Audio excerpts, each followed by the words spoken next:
What is up, everybody? Day 2 of padded practice in the books, and a much better practice than what it was yesterday. Very excited to go through everything that happened during the 11 on 11s.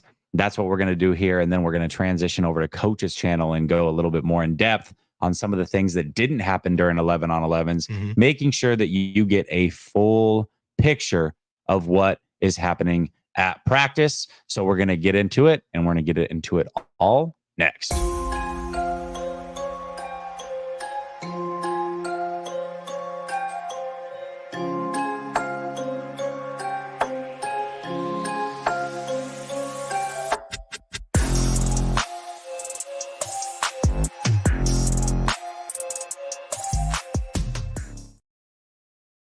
All right. Welcome back to Last Second Sports, where we are giving you our take down to the last second.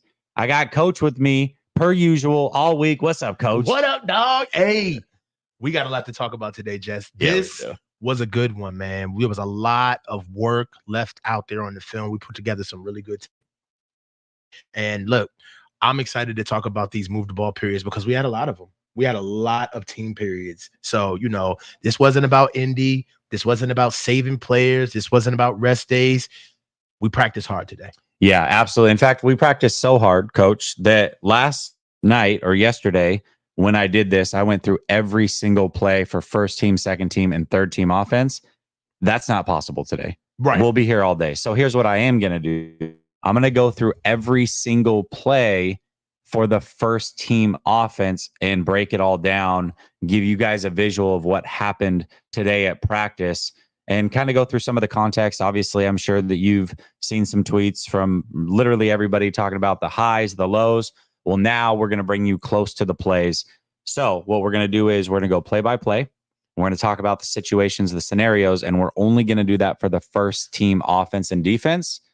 And then once we get through that, we'll answer your questions. So what I'll say is put your questions in the chat. We'll star those as we go, and then we'll wrap up and we'll jump over to Coach's channel. All right. So first play, 11 on 11, standard 11 on 11. There's a couple different things that they do during 11 on 11s. They do like a partial move the ball, which I'll get into a little bit later. They do a full move the ball, meaning as long as they continue converting first downs, they'll stay on the field. The moment they don't, they're off the field. And then they do just standard. It's 11 on 11. They're stationary at like the 30-yard line, and they just run a bunch of plays. They get back to the 30, and they're just practicing. That's how practice started today. It wasn't a traditional move the ball or anything like that. Right. And there was also no red zone periods. So let's get into it. First move the ball period. It was a play action sack, actually, 5-yard dump off to Mitchell. So what happens is whenever there's a sack, they basically let the play keep going. Yeah. So it's up to you to figure out if it was a sack or not. Bosa did beat McKivitz and got his hand on Brock. So I consider that a sack. And then he let up. The play continues. Completion to Mitchell, about 5 yards. Okay. Next play. Mason runs the ball left. Now, this one I put down about 20 yards. In all actuality, it could have been a touchdown. He was untouched. He scored. The reason I put 20 yards is because it was like, for sure, that's when the closing happened. Right. But they're not going to tackle him at the point of attack. Exactly. But he, in all likelihood, that was a 70-yard run. Like, he scored. Mason did his thing there. So great play for Mason. Good to see it. Again, the first guy to touch the ball today, even though CMC did play. Oh, and one last piece of context here. Should probably go over this. The guys that didn't play today were Feliciano, Burford, Trent, Ayuk. That's it. Everybody else was there. And then the starting offensive line was Moore, Banks, Brindell, Pooney, and McKivitz. So much better options today than what it was yesterday. Okay. So then second team comes on. They go through their stuff. First team comes back onto the field before the third team even does, which was interesting.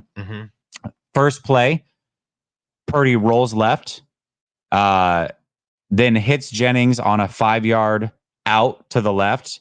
Jennings picks up about 15 yards after that. Then handoff to Mitchell to the left. He was untouched, picked up probably 15 yards before anybody put a hand on him.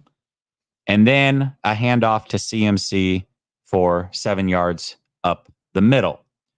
All right.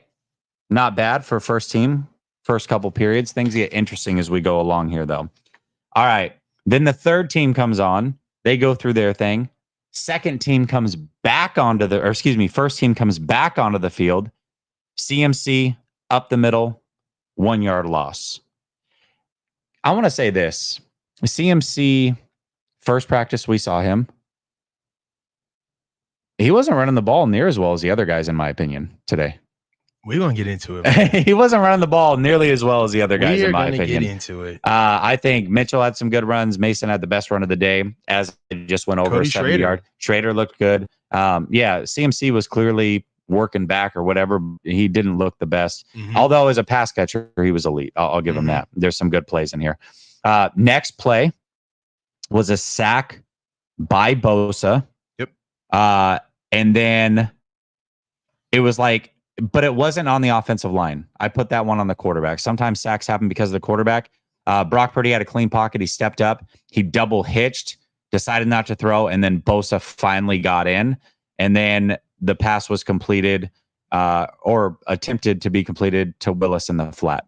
But it wasn't, I don't think that was on the offensive line. I had no problem with the offensive line. I thought they held up pretty well. Now, next play, throw of the day. From what I understand from everybody, Brock Purdy had missed on a lot of deep throws. Not this one. Deebo Samuel on the outside to the left with Isaac Yiadom. Now, very similar to yesterday. He beat Isaac Yiadom deep yesterday. The ball was overthrown. The ball was overthrown. Today, he beat Isaac Yiadom deep, and the ball was on the money, man. It was a 40 air yards, I would say, from the line of scrimmage. Perfectly placed ball. Deebo got behind Yiadom, and that was all she wrote. Great throw from Purdy. Difference between those two plays? Offensive line gave Brock Purdy time. Yeah, okay. All right. Yeah. That's fair enough. Yeah, and that I'll say this. The theme of yesterday was the offensive line was just not good. It was almost unbearable. The theme today is not that. The theme is that the offensive line battled their butts off. And when we get over to Coach's show, I mean, he's going to highlight some of the one-on-ones. It was impressive what the offense that happened today. Yeah, there was stuff. It was some good stuff. All right. So then the second team comes on, third team comes on, and we get back to the first team. Deebo Samuel, 12-yard reception over the middle, followed by a Kittle 5-yard out to the right, and he picked up about 5 yards on Yak. And then, let's see. Oh, Purdy moved to the left on the next one. Yeah, rolled out left and then hit CMC. This was a really, really good pass too, actually. This one, low-key, might have been better than the Deebo pass because Deebo was open. He just hit him in stride. CMC had to hit him, somebody over the move. Yeah, this one was nice, man. He moved left, hit CMC 20 yards downfield. Again, it's really hard to tell because they don't fully finish the play. This one might have been a TD as well because he got behind the defense, but it was the movement from Purdy going left, dumping it over the defender right into CMC. It was a really, really good play. And then CMC, man, oh my gosh, that dude can run some routes, man. He low-key is a better route runner than Deebo, I think. I think it's crazy. He's a really, really good route runner. At this stage of the game, though, that's what he does bring to the table from an elite level. I see that they're really trying to pace out his runs. Yeah. What was it? 45 minutes into practice. CMC hadn't practiced yet. Yeah. It was interesting. Yeah. So pre-practice was 20 minutes. Warm-ups was 5 minutes. Team warm-up was 10. And we were already into P2. And I was like, where is Christian? And he was still off to the field on the side, warming up by himself. So he's in a different phase of his career. Yeah, that's for sure. Absolutely. But what's great about this so far? I mean, is there anything notable that you saw in the trenches? Right. So let me give the visual real quick. So for those of you that saw the video of like us walking into practice yesterday, I was up in the bleachers. Coach at that point had moved down and was up closer to the sideline because he was talking to Larry, and he just kind of stayed down there and was like watching the trenches up close. I was up high writing down the plays as far as like what happened. So it was really cool. We got really two different perspectives. Yeah. So for me, there's a lot of times where I counted, if we're gonna go with the first move the ball period, I counted 4 sacks. Okay. All right. So like we said, a lot of times when you're ball watching and you really just want to see the whole play develop, at times it's hard. You know, you want to see the play develop. Yeah. So sometimes in your mind, you almost want to forget the fact that. Let me clarify though. This was during the first move the ball period, not necessarily the first team, because it's first team, second team, third team, and then they go back and they rotate through. Is that what I'm hearing, or are you talking about? I'm talking about this is the way I did it. Okay. The way I took notes is I took plays of the period. Yeah. Right. So I didn't bother myself with this was first team, second team. Yeah. Okay. That's fair. That's right. Because I'm looking at 5 guys at once. Yep. You know what I'm saying? So I don't have the time to say, oh, this is the second team. Yeah. Sometimes they may just yank a guy and throw a new guy. They do that. And Yes. Completely throws my whole little They do that. over. Yep. So what I do is I count by play. So I'm looking at first move the ball period, the first team period, and on plays, I want to say on plays 5, 9, 10, and 11, there were sacks. Okay. Right. And a lot of these sacks were coverage sacks.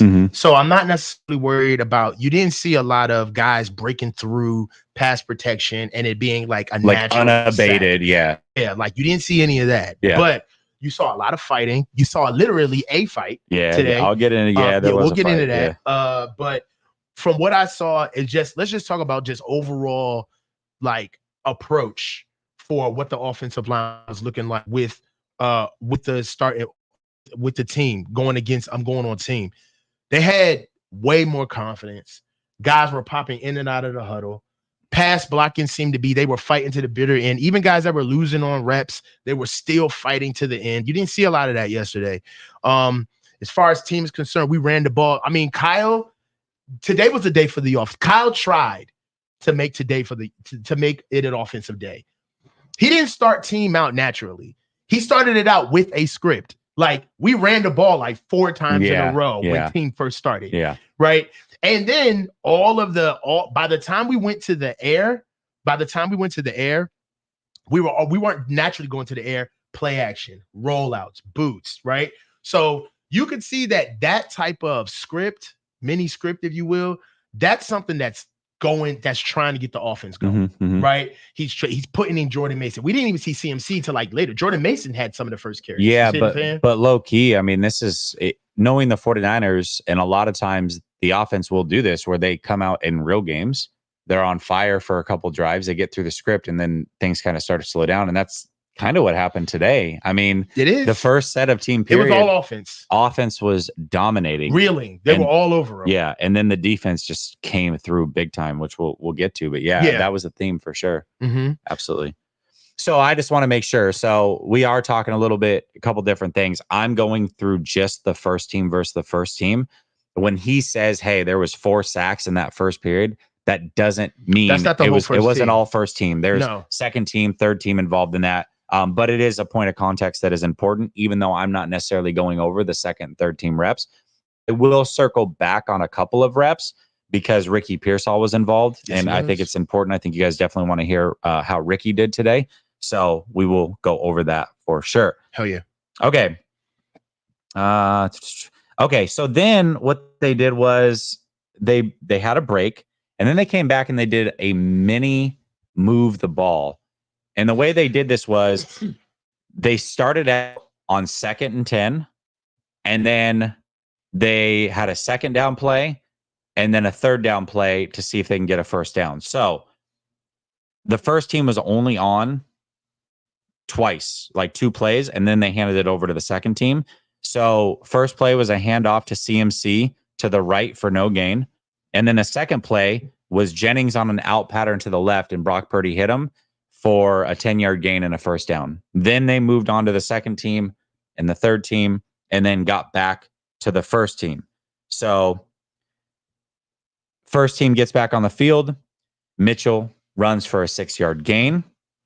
And then, this actually, interestingly enough, Brock threw 4 interceptions today.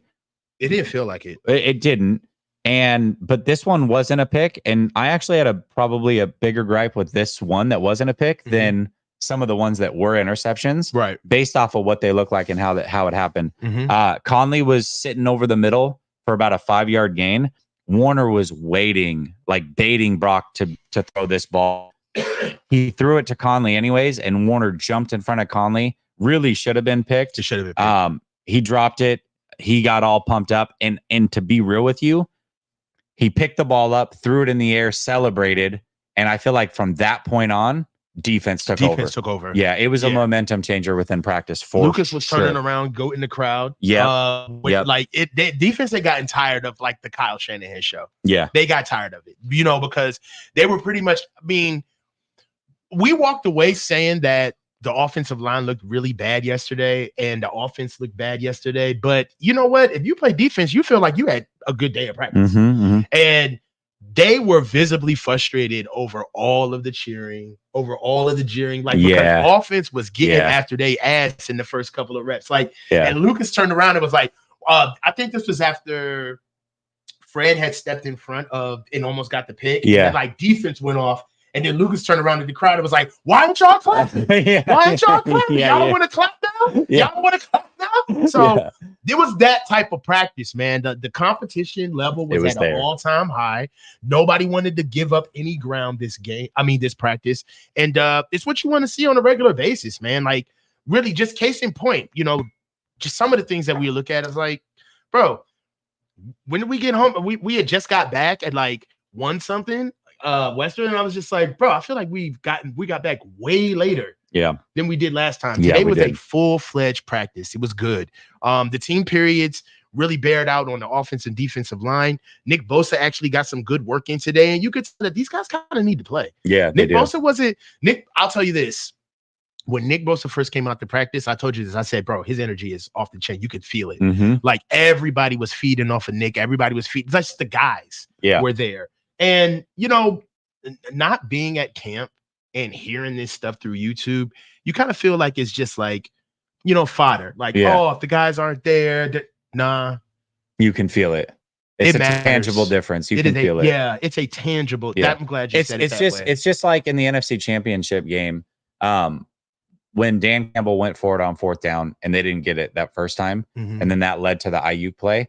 I can tell you the feeling in the stadium when they got that 4th down stop, when they should have taken their 3 points, it changed completely. The game, the momentum had shifted. That's what happened with this Fred Warner play in practice. You felt the momentum shift from that moment because the defense took over after that. Exactly. So, it's one of those things that tangibly you can talk about it, but it's a feel, and you're either there and you felt it or you weren't. Yeah. So, but that's why we're here for you to bring you the feeling. No, but I mean, it was something that it was palpable. You had to bring it up. Yeah. I was like, dude, they obviously are all excited to play today. Yeah. And it's Nick leading the way. It's Christian leading the way. It's George tapping everybody on the helmet. Yep. You know what I'm saying? It's Kyle getting out there, having their canned plays for them. Yesterday was just a Debo day, and it showed there wasn't a lot of juice. Yeah. So then second team gets on, third team gets on. We get back to the first team. You have a 5-yard run to the left by CMC. Then Juice open up the left sideline. It was like left middle area. He was open for quite a while. Brock kind of double hitched, threw the ball. At this point, he was still open. But because it took a while and then the ball floated a little bit, this was about 25 yards downfield, Demo just sat on it and went again. Should have been a pick. Didn't pick it off. Yeah, but it was. And this is when defense felt like they were trying to take over over practice. Yeah, right. There was ups and downs. The first couple of team periods, right? And mind you, just for context, for those of you just coming in, we're going over the first and second team reps. The first team reps of all of the team periods. Yeah. So while we're jumping from first team reps, there's a lot that's happening in between, but you could feel the shift of offense. Offense had a couple of good plays on first team. Great plays, but the second team also had some good plays on the defense. It was it was a complete ass whooping. Yeah, it wasn't just the best ones beating the best ones on defense. Second team offense was getting plays. Yeah. Third team offense was getting plays. Yeah. So you could see, and we were actually on the defensive sideline, And Jesse had the vantage point, so he could see over top. But I was on the sidelines, on the defensive sidelines. They were visibly frustrated with each other. Yeah. They were frustrated. Coach Kacirik was not happy. They were coaching these boys up because the defense was losing in chunks on all levels, first, second, and third string. Yeah, absolutely. I just want to double check because I had that one. We questioned whether that one was an interception. I don't think that one was. Because I still think there's 4 picks. So there's 2 that could be picks and then 4 actual picks. So I don't think that was an actual interception. And then the next play, he rolls out right, hits Kittle to the right for a 20-yard gain. Jair Brown was in coverage. Jair Brown struggled to. They kind of picked on him at times. You know, I didn't write down every single time who was in coverage, but that was something I took note of. Is Jair Brown struggled a little bit today and was kind of taken advantage of. Well, what I want to do is I want to talk about how like days link together, right? So let's talk about syntax. How do you connect the days as a coach, right? And what you want to do is you're looking at that film, and after the coaching staff, you're saying to yourself, all right, Jair Brown had a phenomenal day yesterday. Yeah. He had a good day yesterday. Yeah. Especially physical day, right? But a lot of it wasn't secondary. It was filling the gap, coming down on angles, being a run defender, being a presence. And like, you know, he does that in spades. He cannot wait to get down in the box. One would say that more of his maturation process is going to have to be focused on being a better safety pass game. Yeah. I feel like today, humbling day for Jair Brown because they did single him out. I feel like they wanted to slow him down a peg to say, hey, you know what? We know you know how to do the good stuff, but for what it's worth, we're going to need you for a lot more this season. And a lot of what Kyle did, you can see they got the run game going. And then where were they killing them? Play action. Yeah. They were getting them with play action. Yeah, they were crushing them. So, okay. Let's see. So we have that one, and then so then the second team comes on, third team comes on, and then the first team is back on. So I had this one as a sack. And this is why I said, hey, you know, maybe some of the plays that weren't interceptions, I think are more palpable than actual interceptions. And here's why. This one I'm sure will be reported as an interception, which fair enough. The ball was still thrown, but Floyd beat Moore. And then knowing it was a sack, again, the play continues. Ball was thrown to Debo. Speaking of Brown, who they tried to pick on again, he did intercept this pass 10 yards out on the right-hand side. So again, it'll be counted as an interception. To me, I had it as a sack, but yes, the ball was technically intercepted. Next play, CMC up the middle for a 5-yard gain. And then the play after that, this was the worst throw of the day. I don't know what he saw. And this is what's hard. You don't know if the receiver ran the wrong route, but Purdy literally threw it had full protection, threw it about 20 yards downfield. There wasn't a single receiver within 7 to 10 yards of that thing. And there was 4 defenders right there. And Flanagan Foles just picked it off, and that was that. So that was actually the only real interception that I remember being like, what the hell was that? Let's see. Okay, so then the second team comes on, and then we get back to the first team. First play. Now they're an actual move the ball. Okay. So this is a traditional first down, second down, third down. They're trying to get a first down and move the ball as an offense. And so I actually put more stock into move the ball than I do just regular running plays. Right. Because traditional rules. Yeah, you're doing an actual, it's like an actual game. So this is where I pay attention. Right. So first play, toss left to CMC, no gain. All right, I know where you're at now. Second play, are you catching up? Okay. Yeah, because now we're in that full move the balls. Yep. So second play was a dump off for 10 yards. I didn't get who caught this one. But it was a 10-yard dump off. And then it was to Juice. Shout out to Juice. I see you in here, Gav. Juice caught the ball. It was a 10-yard dump off. It was a dump off right behind the line of scrimmage. He picked up 10 yards. Good play. And then the next play was a toss right to CMC. No. Okay. So that was second down. That was for a first down. So now they go back to first down. It was a toss right to CMC for a 1 yard gain. It's now second down. Brock Purdy rolls left, throws to Jennings on the left side, 25 yards downfield, and it was picked off by Odom. It was actually a decent throw. Jennings got a hand on it, and then it tipped up there, and Odom sat there. I also had down on this one. This was not the offensive line at all because Purdy had rolled left and kind of bailed out of the pocket. And Fred Warner was blitzing off the edge. And so I actually had it down as a sack. So another sack / interception is what I had it down as. Again, when we're going through these interceptions, this is why context matters, because in my opinion, some of the interceptions weren't as egregious as some of the non-interceptions. So, okay. Then the next play, another interception. Banks got pushed back on this one. Purdy's lap. Purdy threw a 10-yard out to the left. Demo sat on it, came through, and got an interception. Demo, man. He's not coming back. Bro, Demo is so good. He got an interception yesterday. He got his hands on a second one today, and then did pick one off a little bit later. Diamador Lenore is the freaking truth, man. He's coming on. He's coming on. He's so good, dude. Yeah, he's coming on. He's the so secondary good. is the most impressive unit of the team. It is. Yeah, and Diamador Lenore is. Now, you know what I do want to say, because we had this conversation yesterday. I want to throw this out there. Okay. Because we gave Isaac Yiadom a lot of praise, deservedly so. Okay. And I think he did a pretty good job today. Although the two times he has been beat, it was on deep plays by Debo. One was overthrown, and then one was caught today. Mm-hmm. My question to you was, what does he look like against Brandon Ayuk? Because Brandon Ayuk is by far the best. You've said that multiple times. Yeah, he's by far the best receiver as far as route running. Mm-hmm. So to me, I want to see Yiadom versus Ayuk. Like, we've got to see that at some point. Yeah, I mean, it's what has to happen for that. To go I know, but it's like it's really hard to just like go full sell on Yiadom as this really good corner when I haven't seen him against a pure route runner.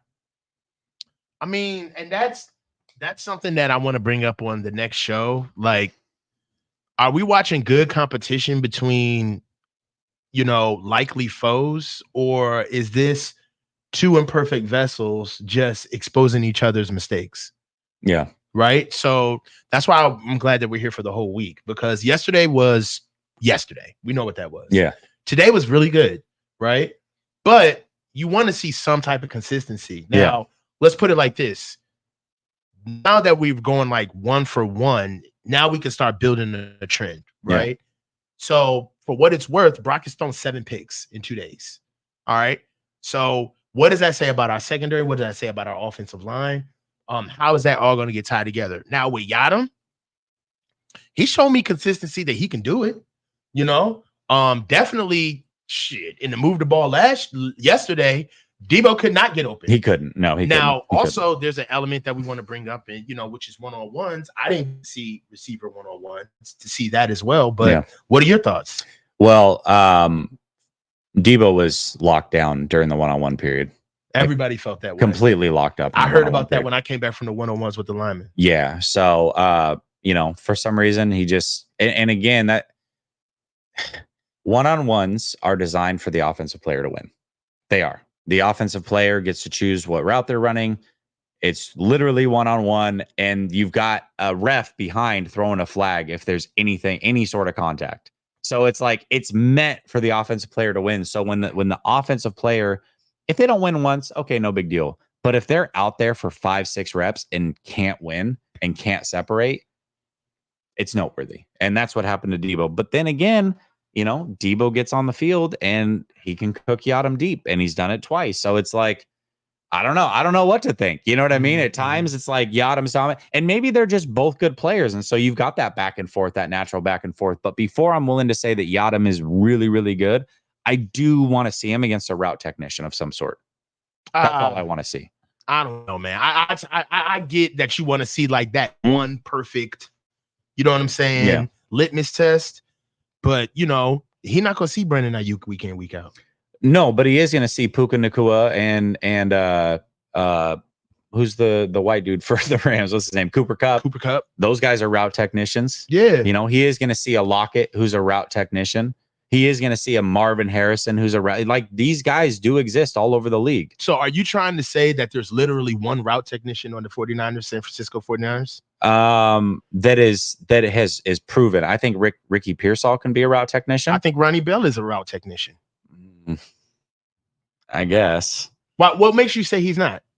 What makes you say he is? He knows how to run every route in the route tree. Yeah, but it's about smoothness. There's No, a it's smooth. not. Yes, there is. There's a smoothness to some guys' games that doesn't exist with Ronnie Bell. So you're gonna try to tell me that BA is known as a smooth athlete, right? Yeah. So would you say that AJ Brown is a smooth athlete? Yeah, he's not as smooth as BA. I don't think. He's not as smooth as BA. I think he's no, more explosive. Yeah, I think he's a more explosive player. I wouldn't consider him this route technician. That's not how he wins. I think that Ronnie Bell can run every route in the route tree. Technically, sound. I don't think Debo can do that. Do you think Debo can run every route in the route tree? No, not to perfection. No. Yeah, to get open. Yeah, no, right, absolutely. So I mean, I hear what you're saying. Yeah, but if he locks down BA, I'm more shocked at BA than I am at Yadam. You just said that one-on-ones is supposed to be. I'm not saying one-on-ones. I'm saying an 11-on-11. I want to see, as long as BA doesn't just come in and take his lunch, like, all right, I respect, because BA literally took everybody's lunch money last year. There was nobody that could hold him. So it's like, listen, if he goes against Yadam 5 times and he wins 3 of them, I'm cool. But like, I just want to see him against a guy that is closer to the types of receivers that we're going to see week in and week out. Debo is unique. Debo is not, he doesn't win that way. Mm-hmm. And so it's like, great, you've kind of learned Debo's game and you face him every day. That might be an advantage for you that other teams don't have. And it makes me wonder, how does he do against actual route technicians that win through crisp route running? That's all. I'm not saying he won't be able to do it. I just want to see it. Okay. Before I crown him. That's all I'm saying. I don't want to look. One of the things that I'm saying is that it's like, I feel like he's here for a specific reason. Okay. Right. I don't think that there was anybody here that expects to crown him at any point of his tenure here. You see what I'm saying? That's like almost saying like, man, Nick Zakel finally put himself into a position where he can get on the field. Let me clarify. When I say crown, I mean feel comfortable that he's for sure the number 2 corner. Well, Demo's the inside guy. He's been playing inside. Yadam's playing outside. They got Demo back in the nickel. I think that Demo is going to be the number 2 corner. You think he's going to play outside? Mm-hmm. And then what? Green's going to play inside? Yep. Okay, maybe that's the case, and then I'll be fine. But if Yadam is the starter and Demo's the nickel corner, the way that it has been in practice as of since we've been there. All right. Case in point, I think that they're just trying to get Yadam reps there, if and when. Okay. Because remember at the beginning of the practice, we didn't think Demo was practicing. That's true.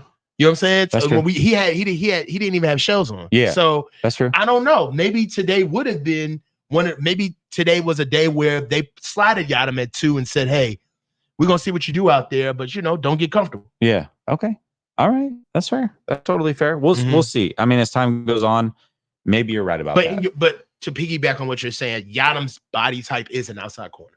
Oh, 100%. Yeah. I mean, if we're being real and we're just looking at corners and judging them based off of how they look, outside corner. Yadam is the most impressive body out of all of them, including Charvarius Ward, in my opinion, for a corner. Now, you said he had length. I agreed with you. Yeah. Right? Yeah. You said he looked good. Yeah. I agreed with you. Yeah. The best corner that we have that looks is Mooney. I don't think so. He's the best looking corner. Okay. Really?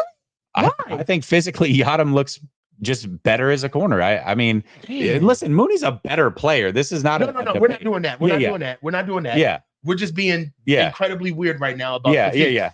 But Yadam looks the part better in my opinion. He's longer, he's got long arms, he looks, I mean, to me, he looks better than Mooney. But that's whatever. Okay. I digress. Okay. That's crazy. Okay. All right. So now at this point, it's the final move the ball period of the day. First team is Oh, actually, no, that might be it. That was it. Yep. Okay. So that was it for the first team. So you saw where the picks came from. You saw where the almost picks come from. You saw that the offense dominated the first half of practice. And then you saw that the defense dominated the second half of practice.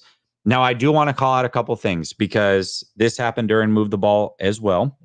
Ricky Pearsall. There was a Ricky Pearsall sighting. He had one catch over the middle. He was running with team number 2 and team number 3 today. And he was playing that Brandon Ayuk role where he was running a lot of dig routes. So he did get a pass from Allen on the second team. Brendan Allen, yep. And it was actually kind of it was a bad pass. It was a bad pass. He was open. We all said it. Yeah, David said it first. Yep, it was a bad pass. He was open, and Pearsall did a good job contorting his body, coming back for it, making the catch in traffic. I thought it was a really, really good play by Ricky Pearsall there. It was an athletic play. Yeah. I mean, he came in, got a little shallow over, sat down. No, as a matter of fact, it looked like he was trying to get hit on the move. Yeah. And then he gauged that the ball was going to be late, and he sat down. He sat down fast enough to even come back and go get it. Caught it in midair, protected himself to the ground. Yep. It does look like a little bit of shades of what we'll see in the future from him. Yeah. They're rolling him out slow, so there's not a lot of there, honestly. But you know, he's playing the part. Look good. Look good for a rep. Yeah, absolutely. And then he had another target a little bit later with a third team. Tanner Mordecai sighting, by the way. He threw some decent balls. Actually, it was another dig route to Ricky. Hit Ricky right between the numbers, and Ricky dropped it. Yeah. So he made the one really good catch, and then he had a drop. Right. And he was open. That's why I was being like kind of balanced with him. Yeah. Because he is our first round pick. So yeah, we're kind of, every little thing he does, we're going to be picking it apart. For sure. So, but we're going to praise it. I mean, I want to separate the plays. That's why I said the first play was a really impressive play, I thought. Then, okay, full stop. Second play, you got to make that catch. Yeah. You got to make that. It's because that's what you do. Yeah. Like literally that type of play was, it was a good short area run. He beat his man, sat down in the spot, was ready to receive the ball, but he just let the ball slip right through his hands. So just one of those things that, from a receiver standpoint, you don't want to see it continue. But again, man, it's such a short sample size to really gauge him, honestly. Yeah, it really seen him enough. Yeah, it really was. Now I know another player that people have asked about is Tariq Owens. Yeah, there was a Tariq Owens sighting today. In fact, hell of a throw and catch from, I believe it was Allen to Tariq Owens up the left sideline, about 40 yards downfield. The ball was placed by Allen really well in a place where only Tariq Owens would catch it, but also in a spot where Tariq Owens had to make a play. And Tariq Owens made a fantastic play on the ball, caught it, scored the touchdown. Really, really good, impressive athletic play from Tariq Owens. So there was a Tariq Owens sighting today at practice as well, which was interesting. Hell yeah, man. I mean, it seems like everybody's trying to get a little bit of shine. I mean, we saw Cody Schrader have a good day. Tariq Owens have a good day. I mean, really, even the players that you want to say had errors during practice, they all had something where they had some type of redeemable moment. Yeah. Where it was like, okay, well, you sucked 5 minutes ago, but I guess you're okay. Right. So I will tell you, I don't necessarily make the team. Oh, but cleaning ladies here. Daily cleaning lady. Later. Yeah, thank you. All right. So is that right there or later? Yeah. So being able to see everybody get time on task was something that you definitely wanted to see in today's practice. Coaching staff look good. I mean, even you could tell when coaches are feeling good when they're coaching as hard as they need to because they feel like they're going to get a response. Yeah. Right. Yeah. A lot of back and forth and consulting was happening all over the sidelines today. It just felt good, man. It was a lot of work got done. Yeah. It was a good overall practice. Shout out to Brad, who's also there. I know that he's making his content as well. Oh, yeah, Brad. What's good, boy? Good seeing you. Good seeing you for sure. But yeah, I mean, I think, that's the other thing is that as content creators, we all kind of get together afterwards like, hey, what'd you think? Blah, blah, blah. we all felt much better. Everybody was in agreement. Yeah, much better about practice today. Everybody was It just felt like they could have practice today. Yeah, I mean, we walked out. I mean, even after practice, like when we were all talking about how good practice was. Yeah, there was a moment where I like looked back on the film and I was like, look at everybody post practicing. Yeah, like they were still like specials were still fielding punts. Yep. You saw some linemen out there still getting some stance and starts on. Yeah, you saw some guys still trying to like work out one-on-one things that they lost on. Yeah, that's when you know. And I can tell you this from firsthand experience: when you want to go to post practice, when you want to do something after practice, that means that practice was either so good or so bad that you cannot get off the field without rectifying that one thing that bothered you or that one technique that got exploited. And that was good to see after practice. You saw a lot of guys working on each other from a standpoint of, you saw Malik Mustafa still trying to work on his angles in Jair Brown, right? Because Jair Brown had got picked on a couple of play actions. You saw Nick Zakelj and Drake Nugent working on their spacing, and Ben Barch working on their spacing, on making sure that they cut down those spaces, on being able to leak over shooting shades or three techniques. You even saw some of the tackles, Jalen Moore and dare I say it, Brandon Parker, who struggled yesterday. They themselves were getting a couple of extra kicks in to keep their feet, stay on the balls of their feet. So one thing I did like about today was everybody was about their work. Everybody was about their work. Yeah. And once you saw practice end, you kind of felt like the coaches were just there because the players still were about their work. Yeah. And that's something that was exciting to see today. It was a hell of a practice. Yeah. One thing we took note of is as well, which happened yesterday. And we're like, were they supposed to? Were they not?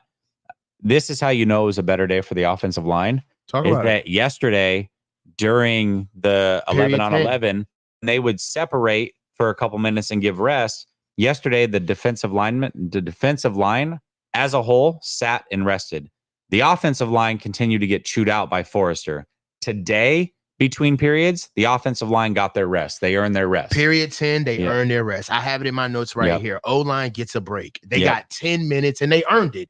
And that's something that you love to see from Coach Forrester. It's like, you're going to get a break on my watch. You're going to earn it. And for what they did after their first two team periods, D-line went and got a blow. They went into specials and started fielding some punts and breaking some things down. And O-line got a deserved rest. And you could tell, I put on my monocle, looked over there, and Coach Forrester, who was still coaching, but it was completely different from yesterday. Yeah. Completely different from yesterday. His intensity was a different perspective.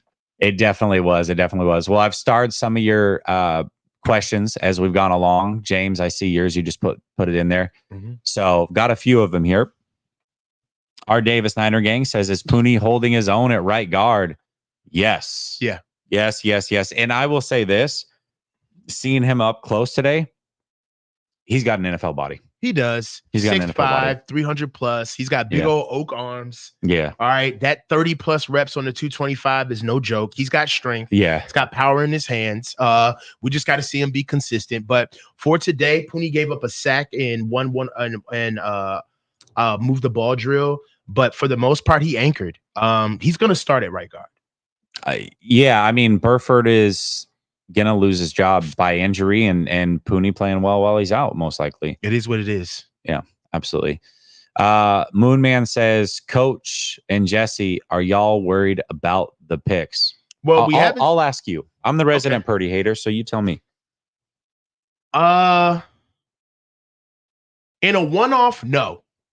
Like in a vacuum, right? Because you can explain away anything, right? Offensive line wasn't good. It's just practice, right? Plays are canned, right? There's canned plays. So, there's things where Kyle wants to see Brock put in, bad situations to see how he's going to process out. So in a one-off, you could say no. But after a while, you got to notice it. I mean, we only been there 2 days and it's 7 picks, right? Now, yesterday was 3. And we gave him a reprieve. We gave him a reprieve because we felt like the offensive line really didn't give him a look, didn't give him enough to actually be consistent. And then even when there were, I want to say, like, out of 3 of those picks yesterday, maybe 2 were his fault. And the two that were his fault, we gave him grace, because what we're saying here is like, man, look, if you don't know what the offensive line is going to do for play to play, and Purdy, he puts himself in a position where being on time is early for him. Yeah. Right. He processes early. That's one of the things he does. Yeah. Well, if he's running late, then he's going to compensate. Yep. Right. Yep. And I feel like Purdy taking extra hitches, Brock running late. He kind of put himself into some bad positions yesterday. Now, you could say to yourself, well, what's the difference between today? Offensive line played exponentially better. Yeah. Like not even a little bit better, way better than they did yesterday. Yeah. But Brock still threw picks. I mean, at one point he was 4 for 5 with picks. 4 out of 5 throws. 4 out of 5 throws were picks. Yeah. Right. So, and that's because they split up that first team, second team, third team deal. So by the time Brock gets back on, he hasn't seen a couple of reps, depending on how things are flowing. Yeah. But once you individually counted his reps alone, five throws, 4 for 5 picks. Yeah. Right. So, some of them were egregious, forcing things. It should have been 5 if you look at the Fred Warner missed opportunity, where he basically stared Fred down, and Fred dared him to throw the ball. Yeah. I guess some operative questions are going to start arising. Whereas, how comfortable is Brock with the system versus how comfortable is he taking over the system? Right. That's fair. So he talks about playing inside of the system all the time. And I feel like that's something that, that's the canned. It's time to transcend it. Yeah, I got you. Now, here's the thing. Am I worried? No, I'm genuinely not worried. And again, I don't look at just picks. Like, I could get up here. This is why I'm trying to give full context on the plays. You guys can decide whether you're worried or not. I'm just trying to give as much detail. A coach and I are trying to give as much detail as possible and allow you to make your own opinions. I think what happens way too often is you get a tweet, you get it done in 160 characters, and then people take what they read, good or bad, for a player, and then they run with that as if it's gospel. They don't know any of the context, but they are trying to prove their point. So they're going to push it out to the masses. True. There's 2 tweets today. One from Lombardi that's like, "Oh my God, Brock Purdy is on fire. Look at these 2 throws." And then a tweet from Grant that's like, 4 or 5 throws were intercepted. And it's like, well, what the hell? You know what I mean? Yeah. And there's just 2 extremes. And they're 2 extremes. And so that's why we're trying our best to give you the context and allowing you to make the decision. But I will say this. I don't look at all interceptions. They're not all created equally. And people get mad at me when I talk about turnover worthy plays. Right. They're like, "Oh, was it an interception or was it not?" Well, it's, are you putting the ball in harm's way or are you not? That's how I look at it. Are you making good decisions? My biggest thing with quarterbacks is sound decision making, number one. And then you can go from there, the physical things, whatever. But sound decision making is number one for me. I didn't have an issue with some of the picks today as quote unquote bad decisions. The biggest issue I had was on 2 of the non-picks and then one of his actual picks, where I was like, man, those were just really bad decisions. Like, why? I get it. Like, hey, you know what? If a ball's tipped, not on a quarterback. If it's 3rd down and long and you're arm punting, dude, throw 50 of those a season for all I care. But are you making sound decisions, play in and play out? I think Brock has had probably 4 throws over 2 days where I've been like, I don't like the decision there, Brock. I think it was a bad decision. That being said, I also have seen him play. I think he's good. And until he's not, then I'm not going to fret over these. And that's why, as we're doing this, we're going to talk about it because it happens, but you're not getting a sensationalized tweet from us. You're not getting us sitting and harping on every pick like, you look at 7 picks and da-da. We're not doing that. We're answering your question, which was a good one, Moon Man, but we're not trying to harp on every pick, because I think when we look at it, we don't look at it as it's the end of the world. Well, simply put, I didn't come out here and spend all my money to lie. Yeah. I'm sorry. Yeah, that's fair. Brock ain't important enough for me to be like keeping up appearances. Right. If he looks good, he looks good. If he doesn't, he doesn't. Yeah. Like, I came out here for a reason. I did not come out here to perpetuate some type of, propaganda. Yeah. Like, he threw 3 picks yesterday. It didn't feel like it mattered. Yeah. Because the practice was so bad. Yep, I agree. All right.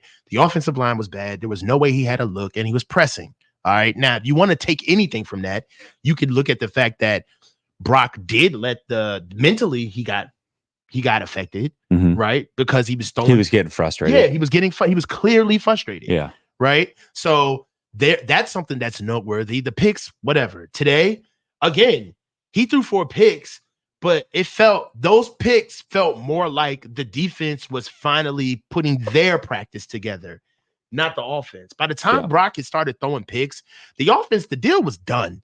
Offense had already put their stamp on practice. Brock had already had some of the best plays of practice. Some of the best plays that had transpired from offense happened from the first team offense. And at this stage of the game, it was time for the defense to get some get back. You know what I'm saying? So what did they start doing? They started dialing up pressure. Guys were starting to move on the offensive line. People were getting moved out of the way. And you started looking at the offensive line was moving a bit more sluggish. And then what was Kyle doing? Kyle was pushing the pedal to the metal. It was the last 2 periods of the day. More than that's 2 whole periods than what we saw yesterday. We only had 2 team periods and a red zone period yesterday.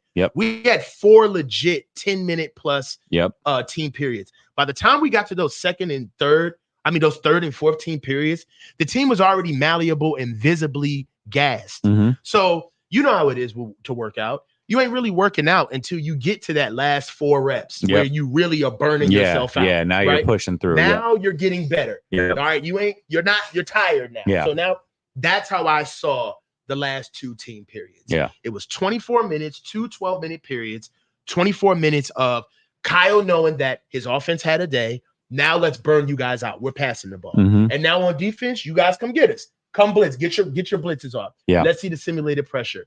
That's when you started to see the picks. So from a culture perspective, you almost kind of look at it like, yeah, Brock threw the 4 picks, but I needed him to throw those 4 picks because I needed some film. Yeah. We can't rock out for a whole hour of practice of the offense just dogging the defense. Yeah. And we're not getting that's the beauty of camp, right? That's why you didn't see one-on-ones yesterday. Yeah. For what? Yeah. What are we going to do? What are we going to do? Yeah. What type of offensive line is? What are we going to do? Watch these guys get blasted? Yeah. Right. So sometimes you got to be able to create the fight to get a good result. And I mean, picks matter, but the context matters way more. I agree. That's why we're giving the context and allowing people to be their own judges. You know. Yeah. Nick says they are just going to pay Lenore and let Ward walk. I champion that. By all means, give me the younger corner. Yeah. Give me the younger corner. Yeah. And then right now we got a lot of guys that I feel like can play right away. Yeah. I think so. I think Green could play. I think Yadam could play. Yeah. Demo, Darrell Luter Jr. Ambry Thomas got a pick today. In coverage on Tariq Owens. That was weird. Like, you about to get cut when everybody applauds when you do good. Every Thomas made that pick, everybody was like, yes! Ambry, we're so happy for you! You are my now elite employee! Yeah, we'll see if he makes the team, but that was interesting. Ryan says, if this stream doesn't end in a pillow fight, I'm going to be mad. Sketch. All right, this was a good question. James Wilson says, who started alongside Warner and Campbell? Demetrius Flanagan-Fowles has been starting. Yep. So he's if he's healthy, he's been out there, and then Winter's been mixing in and what have you. But yeah, it's Demetrius Flanagan-Fowles, and also the starting safety has been Odom.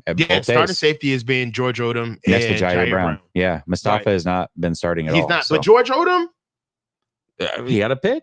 I don't see. That's the thing, man. Because it's like we can't, and I know you've had this issue.